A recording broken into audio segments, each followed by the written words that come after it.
ce soir. Alors ce soir, on va changer un petit peu de formule. Déjà, je vais vous expliquer un petit peu ce qu'on a prévu pour rajouter des événements communautaires autour du PowerShell. Ensuite, Mathieu vous fera une première présentation avec nous pour vous expliquer comment on fait des fonctions et des scripts à base de modules. Et donc, ce que je voulais vous proposer pour les prochains événements, alors on a déjà fait un petit peu de com sur Twitter à ce niveau-là. Ce qu'on est en train de faire, c'est de trouver en fait les plus beaux modules. Euh, alors, je suis désolé, j'ai un double du son. Alors, je suis un peu embêté. Hop, c'est assez pénible parce que du coup, en plus, il y a du décalage. Voilà, c'est mieux. Désolé. Alors, donc, ce que je disais, c'est que on va trouver tous les meilleurs modules PowerShell communautaires et vous les présenter. Donc voilà. Ça va être assez sympa. Et maintenant, je vais laisser Mathieu présenter après que Thomas vous ait fait un petit bonjour. Hello, me revoilà donc. J'ai juste pour dire bonjour et pour intégrer Mathieu à l'équipe. Salut Mathieu. Hello, salut Voilà, Thomas, voilà. bonjour à tous. Donc ouais, moi je suis ravi de rejoindre l'équipe du PowerShell du zéro là. Je trouve que c'est une super initiative là pour proposer notre petite expertise autour de ce PowerShell et de ce shell là qui nous accompagne, en tout cas personnellement moi, tous les jours. Et je trouve que c'est une techno magnifique et je trouve, moi je suis passionné par ça et j'aime bien l'idée de la partager du grand nombre. C'est pour ça que je suis là aujourd'hui et puis sur le site aussi pour poster quelques articles. Voilà. Donc n'hésitez pas à venir sur le blog du PowerShell du zéro, parce que Mathieu nous a fait déjà un petit article, voire deux même, je crois. Allez, un Et est en préparation encore, mais ça arrive. voilà. Donc d'autres articles sur le PowerShell DSC, donc le Desired State Configuration, et bientôt d'autres encore. Donc là, on va commencer et donc je vais rendre les commandes à Mathieu et Étienne afin de vous montrer qu'est-ce que c'est que les modules et les fonctions sur les PowerShell. Allez, à bientôt. Allez, c'est parti. Donc, on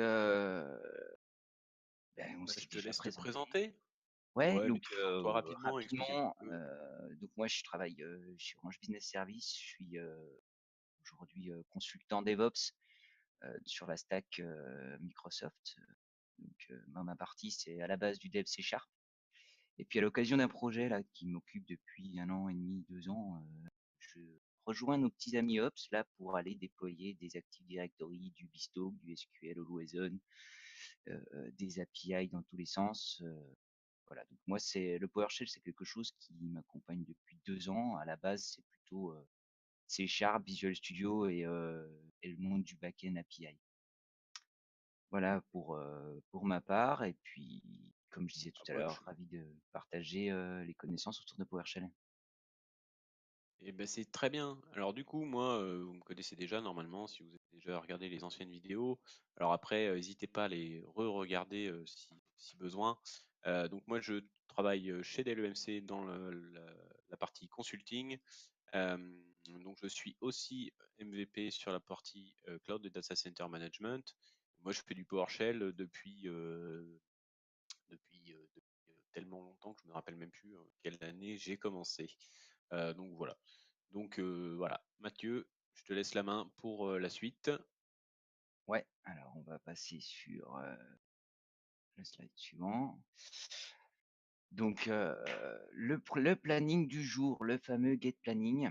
Donc l'idée là, c'est de vous faire travailler et de vous présenter un petit peu comment on travaille avec les modules. On a vu dans le Meetup d'il y a 15 jours comment on pouvait faire des fonctions avec le langage de base. Maintenant, ce qu'il y a de formidable avec PowerShell, c'est qu'il y a déjà tout un tas de modules et de codes qui sont prêts à l'emploi pour administrer les plateformes. Et donc, c'est le but aujourd'hui de vous présenter un petit peu quel est l'usage autour des modules. Qu'est-ce que c'est qu'un module déjà dans un premier temps, voir un peu ce que ça représente. Ensuite, voir comment on peut les installer et puis leur gestion sur le poste local. Et puis enfin, on va utiliser un module Active Directory pour commencer à voir comment ça peut s'intégrer dans votre script de tous les jours. Alors, les modules. Les modules PowerShell, c'est un ensemble de code qui s'installe sous forme d'extension sur votre serveur, dans lequel on va retrouver un ensemble de fonctions, des commandelet, qui vont être directement accessibles dans le shell. On a vu la semaine dernière, il y a 2 semaines, là, comment on pouvait créer des fonctions. Le module, en fait, va permettre de packager ces fonctions, un ensemble de fonctions, et puis de les rendre à disposition de façon simple dans le shell pour vos actions d'administration. Donc ça peut être des modules qui sont développés par Microsoft, mais il y a aussi tout un tas de contributeurs qui mettent à disposition des modules en mode open source ou en général en mode open source. Donc en gros, on va travailler sur comment installer un module, comment trouver des modules, trouver les fonctions qui sont dans les modules, parce que c'est quand même le principal usage et c'est comme ça qu'on les manipule. Et puis ensuite, on va rentrer dans le concret en utilisant le module Active Directory sur un AD avec un petit cas pratique pour créer des OU et importer des utilisateurs en masse dans des groupes. Et voilà, créer des utilisateurs et les importer dans des groupes. Alors la première étape dans tout ça, c'est quand même de trouver et installer des modules. Donc, au démarrage d'une session PowerShell, il y a déjà un pack de modules de base qu'on retrouve installé sur la plupart des serveurs. Donc, si on va sur la partie console, on s'est connecté sur un serveur distant qui est un Active Directory. Je vais juste récupérer ma fenêtre. Voilà. Donc, il y a une fameuse variable aujourd'hui qu'on peut accéder. Donc, c'est env2.ps module pass. Là, ce qu'on voit, c'est que sur ce serveur, cette variable est setée sur 2 chemins. Donc, c'est user document window PowerShell module. Donc ça, c'est pour les modules qui seraient utilisateurs. Ensuite, on a dans Program Files le même répertoire module. Et on a dans Windows System 32 module aussi. Tous les modules qui sont présents là, au démarrage de votre session PowerShell, sont chargés. Puis on va aller dans le répertoire suivant. Mathieu, attention, t'as oublié de faire la transition de la scène. J'ai oublié de faire la transition de la chaîne. Ah, ça revient sur le PowerPoint là. Attends, je vais aller J'ai l'impression en fait que. Ah, Alors, je suis de retour. Alors, tac, tac, tac. Voilà, attends, tu voulais revenir sur la session PowerShell, c'est ça? Ouais. Voilà. Te voilà, c'est la session PowerShell. Bon là, parfait. Ok. Ouais, il y a un petit décalage en fait. Du coup, comme je disais, là sur la première ligne de code, ouais, c'est bien, pardon, notre flip-flap. Donc sur la session PowerShell, on avait une ligne de commande là pour adresser et récupérer la variable PS module pass, la variable d'environnement, qui nous liste la liste des modules PowerShell, la liste des passes dans lequel les modules PowerShell sont installés. Donc si on vient lister ce qu'il y a dans ces Program Files PowerShell module, si je veux bien.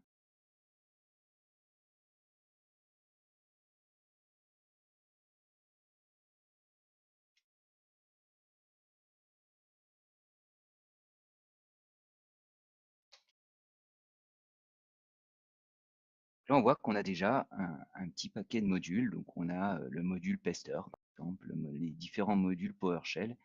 On a des modules DSC aussi, là, pour Xstorage, Pending Reboot, Xactive Directory. Ça, c'est des modules PowerShell de base. Donc, voilà un petit peu les modules de base qui sont intégrés à un OS Windows. Maintenant, on peut lister les modules préintégrés en utilisant une autre commandelet, donc get module, avec un argument list available qui là nous donne l'intégralité des modules qui sont présents sur le serveur avec les commandelets qui sont présentes à l'intérieur. Donc les commandelets, c'est les fonctions que vont vous exposer votre module. Si on revient un petit peu, là, on voit la liste de tous les modules PowerShell par répertoire avec les commandelets qui sont à l'intérieur. Donc bien entendu, c'est les répertoires qui étaient inclus dans le pass Voilà. de tout à l'heure. C'est comme le pass pour les exécutables qu'on avait sous DOS, c'est exactement le même principe. À partir du moment où on met des modules à cet endroit-là, les modules seront accessibles simplement. Soit par un import automatique, soit par un import dynamique. Voilà. On va revenir sur le slide. Pour aller regarder qu'est-ce que c'est qu'un module PowerShell en détail. Si on va là dans le fameux répertoire C, Programme Files, Windows PowerShell Module, on voit qu'il y a un module qui va s'appeler PowerShell Get avec une version en dessous, puisque les modules sont versionnés. Et en général, mais pas que, on a un fichier PSD1 qui est un fichier de manifeste qui présente le contenu du module. Donc on va retrouver là-dedans sa version, son auteur, une description du module, l'ensemble des fichiers sous-jacents qui sont intégrés et la liste des fonctions qu'il expose. Et puis à côté de ça, on va retrouver des fichiers de code. Donc là, on a un fichier de code PSM1, qui est un fichier PowerShell qui regroupe en fait l'ensemble des fonctions en PowerShell qui vont être exposées par le module. C'est pas quelque chose qu'on retrouve tout le temps. Il peut y avoir on peut implémenter des modules. Donc celui-là, il a été implémenté vraisemblablement en PowerShell. On peut aussi avoir des modules qui sont écrits en C# et compilés. Donc là, c'est une autre approche, mais on aura toujours quand même ce PSD1 qui va présenter le fonctionnement du module. Enfin, tout ce qui est inhérent au module. Alors, là, on a vu qu'on avait quelques modules de base.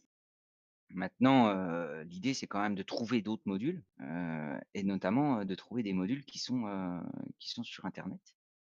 Là, ce que je vous propose, c'est d'aller télécharger un module complémentaire pour manipuler Slack, par exemple, si vous voulez faire ça. Je vais repasser sur la console. Donc, ça arrive.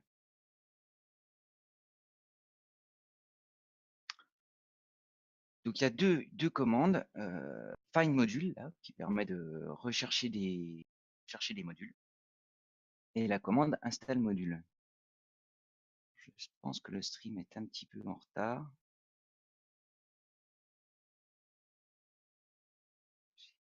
Si j'ai bien la transition, c'est bon? Normalement, ça devrait être bon. Il me semble qu'il doit être à droite sur le. Voilà, ça y est. Thomas, tu peux nous certifier qu'on est bon? Oui, Ouais, on est je bon. vais N'oublie voir. pas qu'on a un décalage lié au stream. En fait, ce qui est affiché à droite sur notre écran est bon, Mathieu. Ok, D'accord, parfait. super. Donc, si on veut trouver des modules, la commande find module.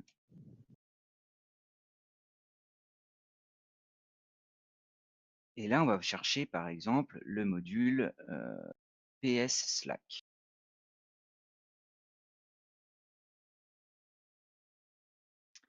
Donc, qu'est-ce qui se passe quand on... Là, j'ai un Qu'est-ce qui se passe quand on tape cette module, cette commande? En fait, on va aller interroger ce qu'on appelle la PowerShell Gallery, donc qui est en fait le moteur qui référence aujourd'hui plus de 4000 modules PowerShell. C'est un espèce de repo dans lequel vous avez tous les modules qui ont été publiés sur le repo et une grande partie de modules. Donc là, on voit que Slack a mis à disposition un module PowerShell qui permet d'aller interroger l'API Slack. Donc là, en faisant un find module, on est juste sur la recherche de modules. Pour l'instant, on ne peut pas l'utiliser. Pour ça, il va falloir lancer une commande install module pour le rapatrier en local dans vos fameux fichiers, dans vos fameux répertoires locaux. La commande qui permet de faire ça, c'est install module. On précise son petit nom. On peut aller chercher des versions spécifiques s'il faut.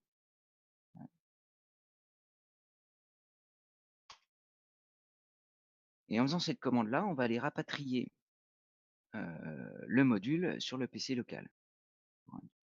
Voilà.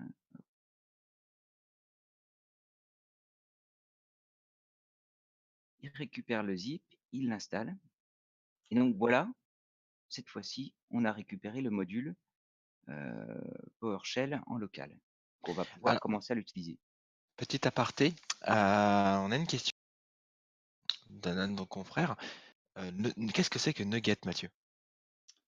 Alors, Nugget, c'est un outil qui permet d'aller chercher des dépendances. Quand en C#, on va aller chercher des packages de code. Disons que c'est un outil qui permet d'aller interroger un repository de code dans lequel on retrouve des librairies, principalement. Merci. Donc, on va repasser sur la suite. Là, on a fini d'installer le module PS Slack. Et donc,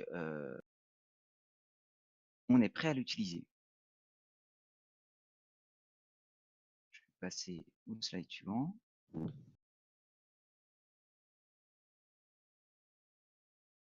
Attends un peu que le stream suive. Donc, dans le cas où vous voulez utiliser des modules locaux, c'est tout à fait possible.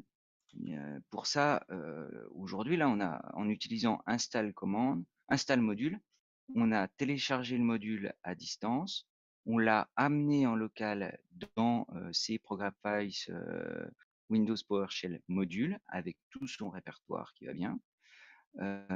Il est possible aussi, sans utiliser la commande import, on peut utiliser la commande import module pour charger des modules que vous auriez à l'extérieur de votre PSPass, donc de votre répertoire local de modules.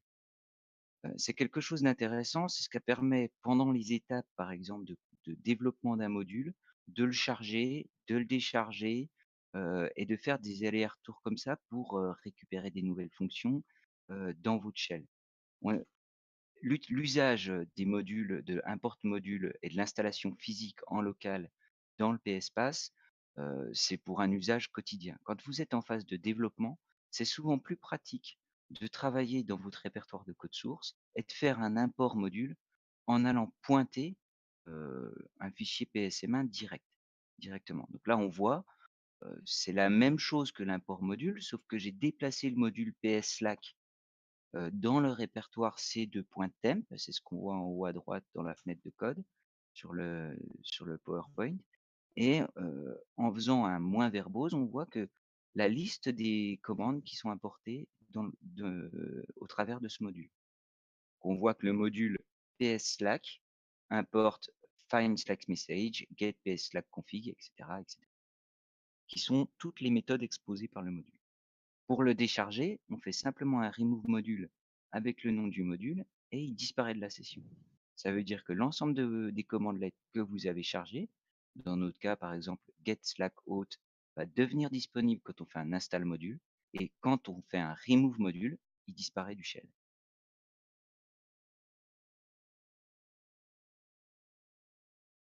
Alors maintenant qu'on a la liste des modules qui sont installés, il va falloir récupérer la liste des commandes de ce module. Par exemple, si on veut aller récupérer la liste des commandes du module PS Slack, on va simplement utiliser la commande getCommand pour récupérer ces éléments-là. Donc c'est la même chose que finalement un import module moins verbose, mais là, sur n'importe quel module, on peut aller lister les commandes, un module soit préchargé, soit un module que vous avez chargé de manière dynamique. Donc on est d'accord, get command, c'est la base. getCommand, c'est la base. Comme vous l'avez montré il y a 2 semaines, getCommand et getHelp. Ici, si on fait un getCommand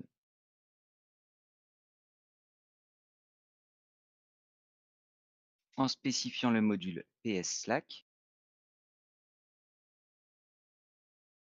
eh bien, on retrouve l'ensemble des fonctions posées par ce module. Voilà. Donc après, on peut déclencher un getHelp sur la commande et puis avoir toutes les informations nécessaires sur l'usage de cette fonction.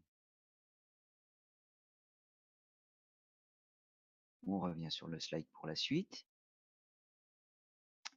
Et donc là, on va attaquer la partie intéressante qui est l'usage de nos modules, puisqu'on a vu qu'on a pu les charger, on a pu les récupérer, on a pu commencer à travailler, à avoir la liste des commandes. Maintenant, on va travailler avec le module Active Directory pour créer une structure au sein de notre forêt du domaine PowerShell du zéro.local. Donc, l'exemple que je vous propose est tout assez simple. L'idée, c'est au sein de l'AD local, créer une OU qui va s'appeler Meetup. En dessous, créer deux OU qui vont s'appeler pour l'une Users et pour l'autre Group, dans lequel on va venir importer des utilisateurs qu'on va essayer de faire membres des différents groupes qu'on a créés. Alors, on va partir pour ça d'un fichier CSV qui contient les colonnes suivantes, le given name de nos utilisateurs, leur adresse email, le username, le password et le groupe de rattachement dans lequel on veut positionner nos utilisateurs. Donc on va avoir des groupes différents, Meetup Admin, Meetup Attendee par exemple, et puis des noms d'users qui ont été générés. Et pour ça, on va utiliser le module Active Directory.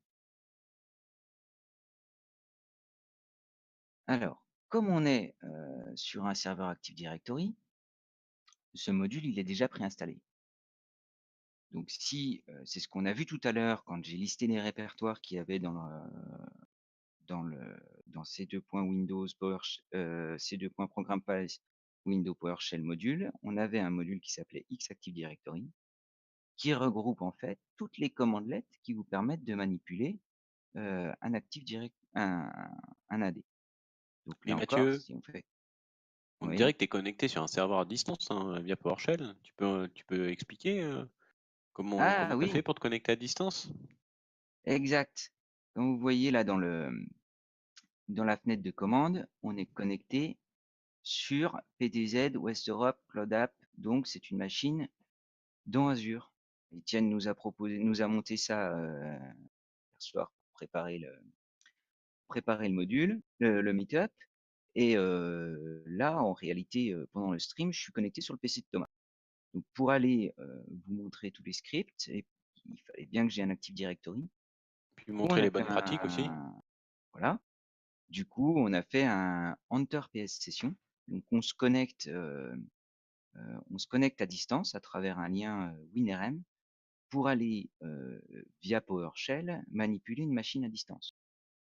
C'est un peu l'équivalent pour les Linuxiens de la console SSH, hein. Mais c'est tout à fait possible en WinRM, à ceci près qu'en plus on peut uploader des fichiers, récupérer des fichiers et faire toutes les actions à distance nécessaires pour l'administration. Ça, je pense qu'on fera un meet-up spécifique ou au moins un article de blog pour expliquer comment, à travers ce lien WinRM, on peut appliquer en masse les mêmes commandes sur un ensemble de machines. C'est là qu'on commence à, prendre toute la puissance King PowerShell. Donc si on liste, si on fait un get commande sur le module X Active Directory, non, ça va être Active Directory tout court. Voilà.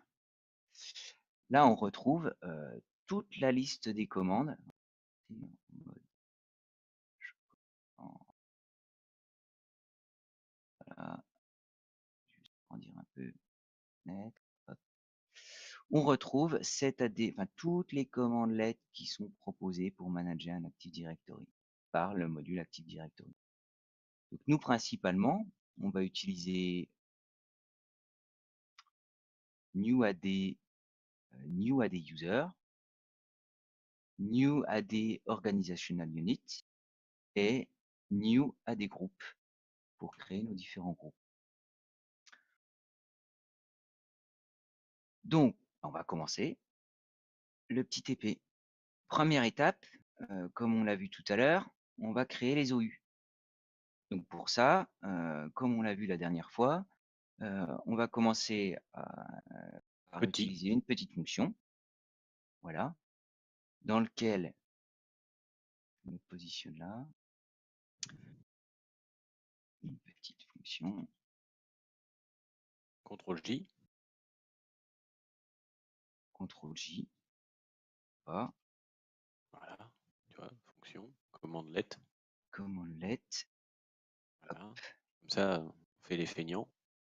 Voilà, donc on peut lui mettre. Donc efface le premier fonction. Voilà, je vais effacer ça. Alors il y a un petit truc utile que j'aime bien aussi, c'est ça. En faisant un petit Shift Alt, corriger l'indentation. Donc notre fonction, on va dire que c'est création d'une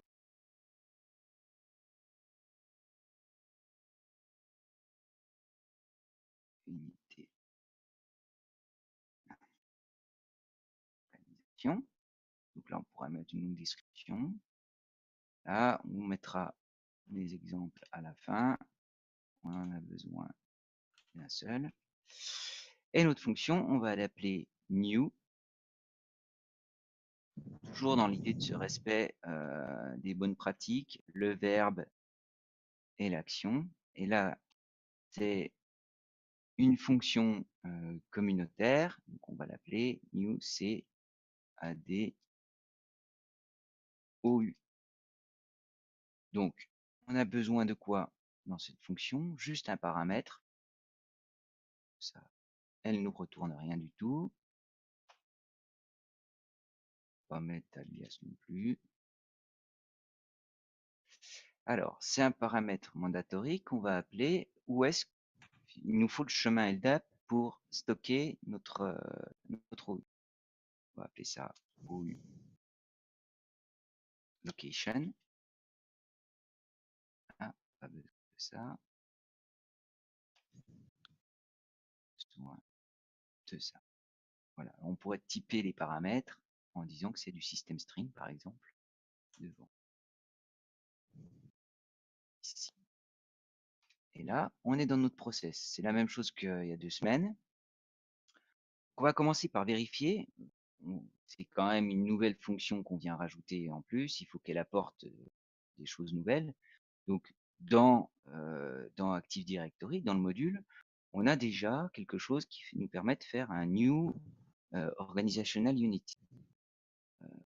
Bon, c'est très bien, seulement ça nous envoie des exceptions si l'OU existe, et donc il y a des traitements d'erreurs particuliers à faire.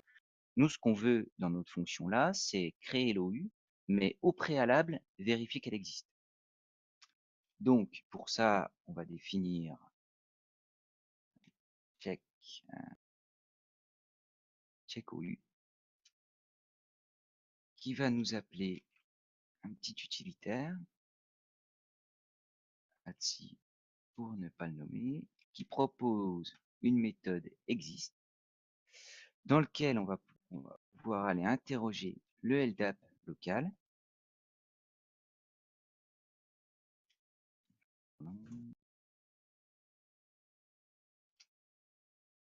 Donc, c'est une string qui est prise en paramètre. Et là, comme on l'a vu la semaine dernière, on va lui mettre notre attribut OU location. Donc là, ça va simplement, la valeur de check OU va être publiée à vrai ou faux en fonction de l'existence ou non de l'OU dans le LDAP. Donc, si l'OU existe, ce moment-là, on va simplement imprimer dans la console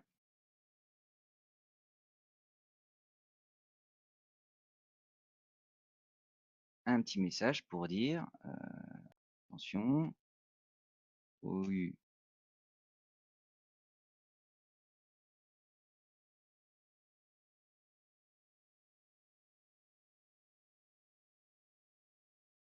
existe déjà. Et dans le cas contraire, eh ben, c'est là qu'on va faire appel à notre fameux module Active Directory pour créer la localisation. Donc, il y a déjà un petit manipule, on va manipuler un petit peu les chaînes, parce que la OU location, on lui passe le FQDN, enfin le CN de l'OU. Donc ça va être OU égale, en l'occurrence on va l'appeler meetup, OU DC égale PTZ, puisque PDZ, puisque c'est le domaine qui s'appelle Z, et DC égale local. Donc, pour aller récupérer le nom, on va le OU name, on va aller faire un split sur notre paramètre pour aller récupérer ce dont on a besoin. Dans notre cas, on va faire un OU location split. Et là, qu'est-ce qu'on va lui prendre? On va splitter le séparateur, ce sera les virgules. On va récupérer le premier élément du tableau. Et ça, ça nous renvoie CN égale le nom de notre OU. Et donc, du coup, on resplit derrière, mais cette fois-ci sur égal. Et au lieu de prendre, on va prendre le CN, on va prendre le premier,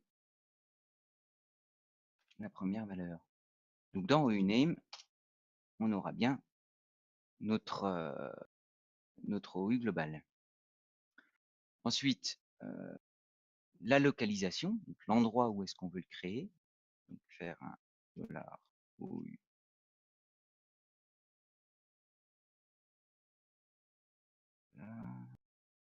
location array.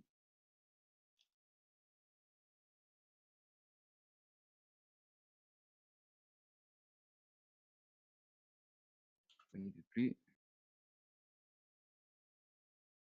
Perdu la main là.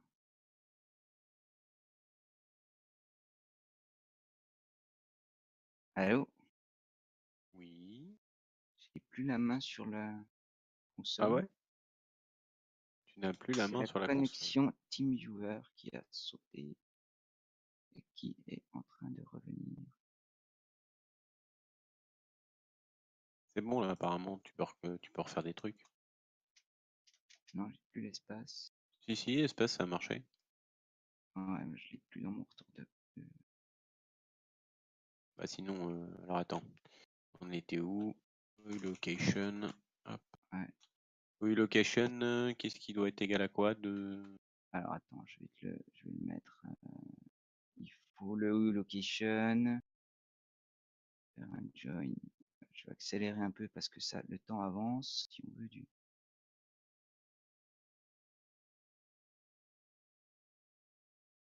Voilà. Ah bah voilà. Ça ira plus vite. Ça ira plus vite. Donc, pour expliquer ce script, le Bah, OUName, on a vu. tu peux peut-être faire une démo d'exécution pas à pas, Voilà, avec un petit point d'arrêt. avec un petit point d'arrêt, par exemple, ici. Alors du coup, ce que Donc, Mathieu va préparer, c'est une exécution du script PowerShell dans un mode particulier qui va nous permettre de arrêter le script sans arrêter vraiment le processus pour pouvoir connaître les valeurs de nos variables et justement on va pouvoir affiner nos réglages parce qu'on ne tombe pas forcément bien du premier coup. On peut avoir au départ un arrêt qu'on veut convertir à enlever des éléments. Donc là, du coup, c'est ce qu'on fait. Et après, bah, cet arrêt, on veut le remettre en string. Donc du coup, l'idée, ça va être justement de faire ça. Donc là, hop, un petit point d'arrêt. Et puis, comme ça, on va pouvoir voir justement bah, comment on fait. Je sais pas, le point d'arrêt, tu le mets sur le check OU, ça me paraît pas mal. Ouais, ça me paraît pas mal là. Donc on peut aller debug. Il faut que tu enregistres le J'ai script. pas, faut que j'enregistre le script. Ouais. Voilà, petit F9. Donc je vais faire un petit F9 ici, ou là, Oui, plutôt là. plutôt là. Prends ton F9. Non, Oh, le coquin. pourquoi il me le prend pas? Ah, bizarre. Normalement, vous savez qu'on est en live. Hein. Bon, du coup, je vais déjà créer la fonction dans ma session en faisant. Alors, un petit truc intéressant, c'est qu'on peut exécuter du code qu'on a en surbrillance juste en exécutant la sélection. Donc là, dans ma console, dans ma session, je fais naître la fonction new cadou. Ensuite, je vais appeler juste l'appel de ma fonction ici. Directory not found. DC égale machin. Oui, égale truc. Bah, normalement, il devrait être là. Hein. Ben oui. Hop, location, pas de truc particulier. DC, PDZ, DC égale. Est-ce qu'il est pas sensible à la case, notre ami Je ne ADSI? crois pas. Je l'ai exécuté tout à l'heure. Tu étais en local ou pas sur la machine? J'étais en local sur la machine et pas en routing, en effet.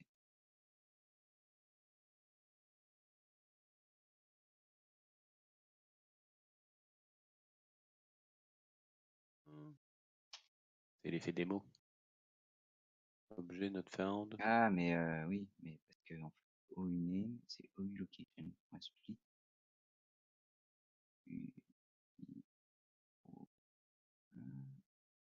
Oui, est-ce qu'il y a un petit bug? Il y a 2 fois OU Meetup, on m'a dit. Oui, il y a 2 fois OU meetup, tout à fait. Sauf que mon OU location est là. OU location.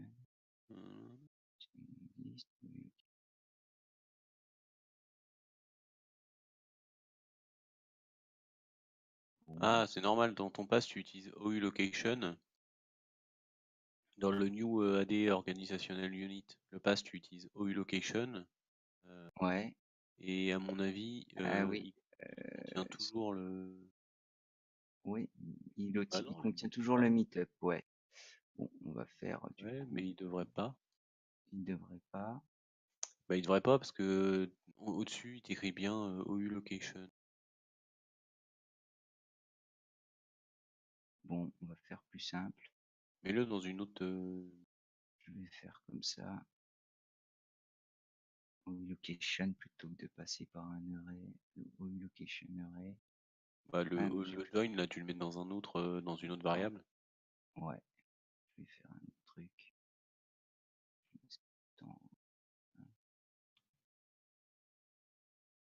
Voilà, c'est simplement parce qu'il me manque un ça. J'ai pas splitté avant. Bon, c'est du traitement de chaîne. Voilà. Hop.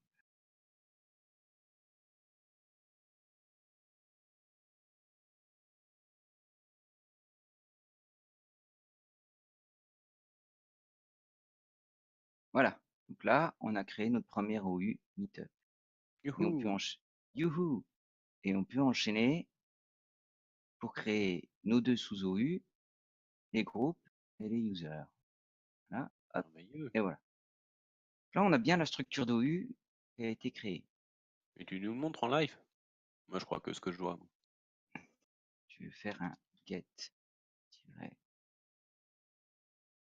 AD Organizational. AD Organizational Unit moins filter, alors moins identity, exemple.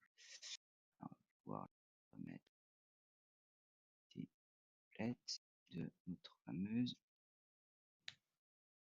Voilà.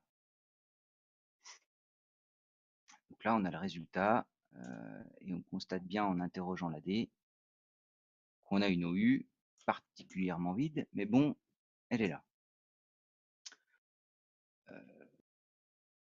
Maintenant qu'on a une OU très bien, il faudrait peut-être penser à y ajouter des utilisateurs. Alors bon, pour accélérer un peu là, pour laisser un peu de temps aux questions après, je vais directement importer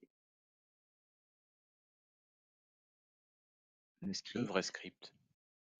Voilà, donc import AD user, qui est donc la commandelet qu'on va utiliser, qui prend 2 paramètres. Le chemin vers notre fameux fichier Excel et la user location pour dire où est-ce qu'on veut créer nos utilisateurs. C'est vrai que si c'est bon dans les paramètres de les typer, on l'a vu la dernière fois, mais c'est bien de typer les paramètres en entrée pour bénéficier des traitements d'erreurs. Alors, et d'utiliser du splatting, on l'a dit la dernière fois aussi, et c'est particulièrement le cas vrai dans le cas suivant quand on a beaucoup d'attributs sur une méthode. Donc là, on va aller chercher la liste des utilisateurs en utilisant la commandelet import CSV avec le paramètre, le chemin et le délimiteur qui est un point virgule. Pour aller chercher le fichier, alors on peut peut-être essayer de retourner sur le desktop. Oula. C'est des... non.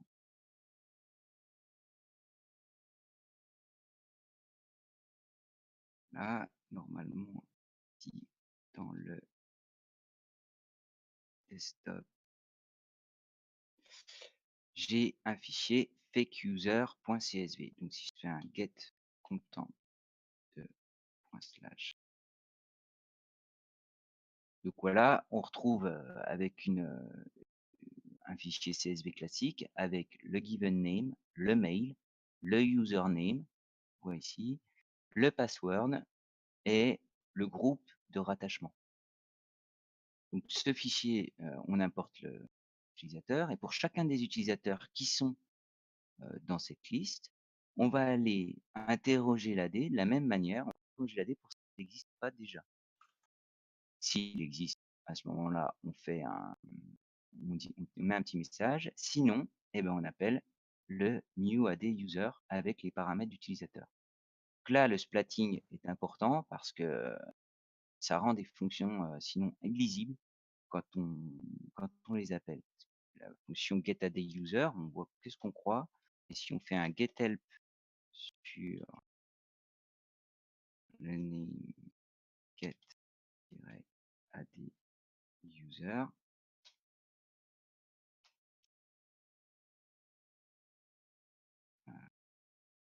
comment name, pas moins name, c'est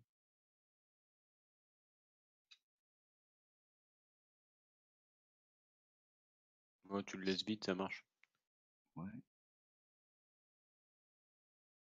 Si T'as la getAdUser, syntaxe. voilà. Syntaxe, voilà tous les paramètres qu'on peut avoir et toutes les propriétés qu'on peut avoir derrière. Donc, je vous ai fait le lien dans le 13 pour aller voir la liste des commandes. Vous trouverez ça à cet endroit-là. Donc maintenant, on va appeler notre méthode, notre fonction, pardon. Donc import AdUser.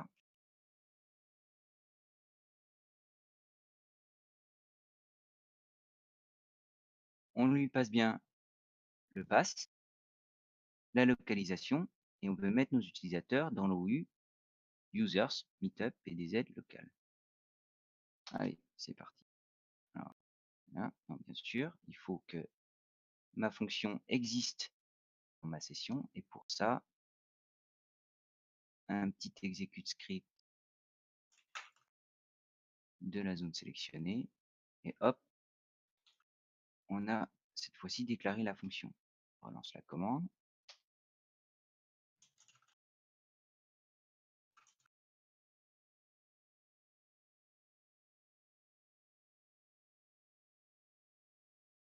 Travail dur, là. Ouais. Waouh. Voilà, donc j'ai mis 300 utilisateurs. Donc Et c'est du pour coup, dire, oui, en effet, ça travaille un peu dur. du coup, tu peux nous montrer en dans une console Active Directory standard les utilisateurs. Voilà. Alors, il faut que j'aille du coup dans la partie RDP. Je fasse transition. Hop, Voilà. Normalement, le RDP il est en bas. Hop, voilà. voilà. Donc là, du coup, si on vérifie qu'on fait un petit refresh, Voilà. hop, Attends, on va attendre que ça arrive sur le stream. Ouais. On fait un petit voilà. refresh. Ça On c'est bon, c'est récupère bien fait. nos OU Voilà, et nos donc on a bien nos utilisateurs. utilisateurs. Hop, Alors, il y a une chose bien. importante à dire là-dessus, sur les users, c'est que la commande new a des users. Ici, on voit qu'on lui passe des paramètres. Donc ça, c'est le fonctionnement natif de la commande let à l'intérieur du module Active Directory. On a bien seté le password de l'utilisateur. En fonction du password fourni, il faut le convertir en secure string pour créer l'utilisateur effectivement. Par contre, les comptes dans l'Active Directory sont complètement désactivés. On ne va pas créer des utilisateurs comme ça, les activer tout de suite. Enfin, c'était le choix que je voulais pas ouvrir 300 utilisateurs sur cette machine. Donc, par Oui, défaut, ça serait c'est dommage. désactivé. Quand il existe une possibilité pour dire non, l'utilisateur, je veux tout lui setter, c'est-à-dire lui setter le fait qu'il doit changer son mot de passe, qu'il soit actif tout de suite, etc., etc. Donc là, il faut se reporter à l'aide du module et à l'aide de la fonction newAddUser pour comprendre les paramètres qu'il faut passer à la création ou alors à la modification de l'utilisateur pour le gérer. Donc maintenant qu'on a nos utilisateurs, on va pouvoir passer à la création des groupes. Pour ça, on revient ici, on va revenir sur notre commande let PowerShell et on va créer une nouvelle fonction qui nous liste, qui nous crée les utilisateurs dans l'Active Directory et qui nous les ajoute dans les groupes. Donc ça se fait en 2 temps, il faut créer les groupes et ensuite on fait appel à une deuxième fonction du groupe du module PowerShell Active Directory pour ajouter dans dans chacun des groupes les bons utilisateurs. Il est où? Et voilà.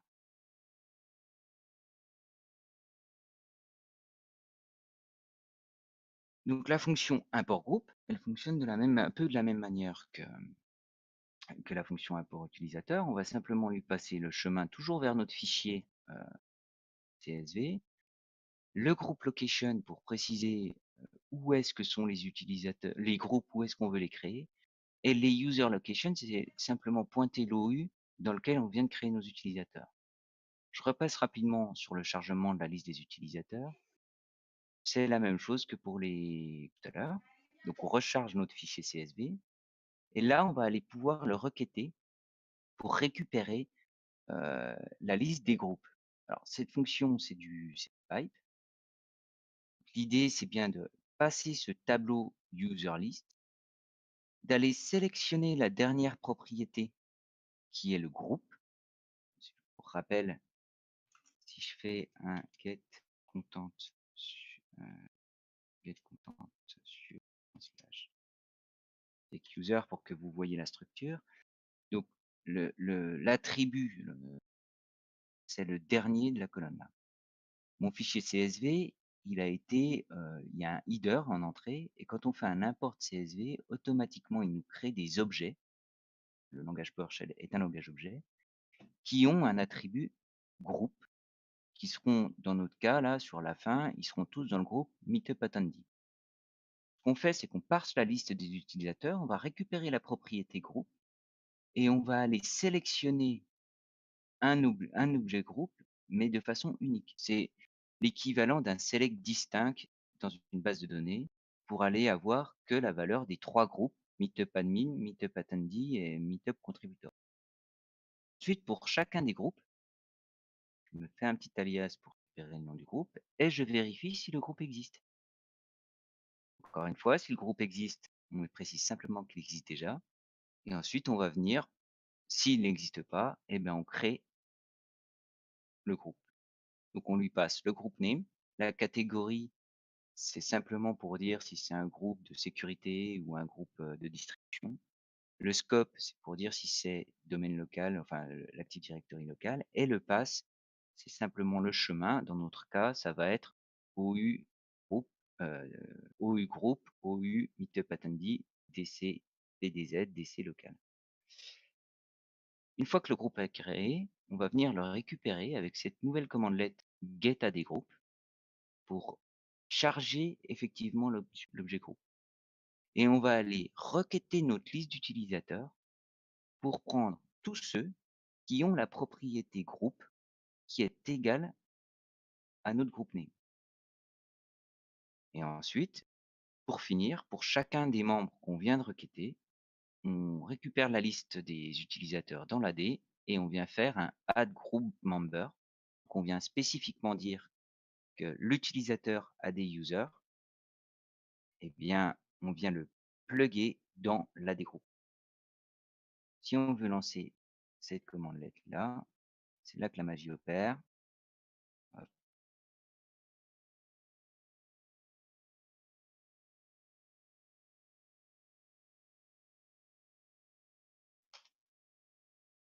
Alors, oui, bah, encore une fois, vous voyez, je ne suis pas très concentré. Je refais. Il faut que je déclare la fonction dans ma session.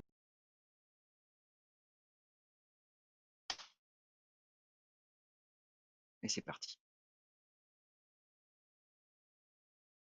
Et donc, si on revient sur notre fameux Active Directory, on va retrouver dans l'AD tous les utilisateurs positionnés dans les bons groupes. Prenons celui-ci par exemple. On va aller regarder ses propriétés. On voit qu'il est member of meetup attendee. De la même manière, si on va chercher dans les groupes, refresh. Petit refresh. C'est l'avantage avec PowerShell, c'est qu'à chaque fois, c'est direct. Qu'on va retrouver dans les propriétés du groupe les membres qui sont associés.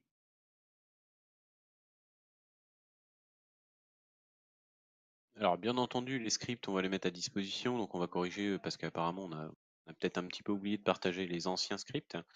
Donc ceux-là, on va les partager. Je vous invite à ne pas exécuter les scripts sur votre AD production. Démarrer un AD sur votre poste de travail ou démarrer une VM, même avec 4 Go de RAM, vous avez largement assez pour faire tourner un AD, mais ne le lancez pas sur un AD de prod. Là, c'est pareil, les utilisateurs, on les a générés, donc on trouve des générateurs d'utilisateurs sur Internet sans aucun problème pour générer en fait des utilisateurs fictifs. Comme ça vous permet de vous entraîner avec un CSV qui correspond à la réalité de ce que vous avez à faire, mais testez avant, hors production. Allez pas lancer des scripts sur votre prod en direct. Ce serait une grosse erreur. Voilà, donc Alors, voilà, j'ai juste mis les scripts ici. On verra chez Étienne comment on les partage mieux peut-être, parce que pour l'instant c'est des images. oui, mais en fait, Maintenant, on pense qu'en fait, normalement, ce qui est prévu, c'est qu'on a un repository donc sur GitHub qui est dispo. Et donc, du coup, via le GitHub, on pourra le faire. Donc, on va arrêter l'enregistrement d'ici quelques petites secondes si c'est bon pour toi, Mathieu. c'est bon pour moi. Enfin, l'enregistrement, mais pas la diffusion. Et après, on va répondre aux questions s'il y en a. Donc, ceux sur le chat, allez-y, répondez aux questions. Donc, nous, il y a 30 secondes au décalage, donc ça va nous paraître très long. Je vais quand même mettre un message. Hop, voilà. Et on passe aux questions. Allez, j'arrête l'enregistrement. Ouais, vas-y.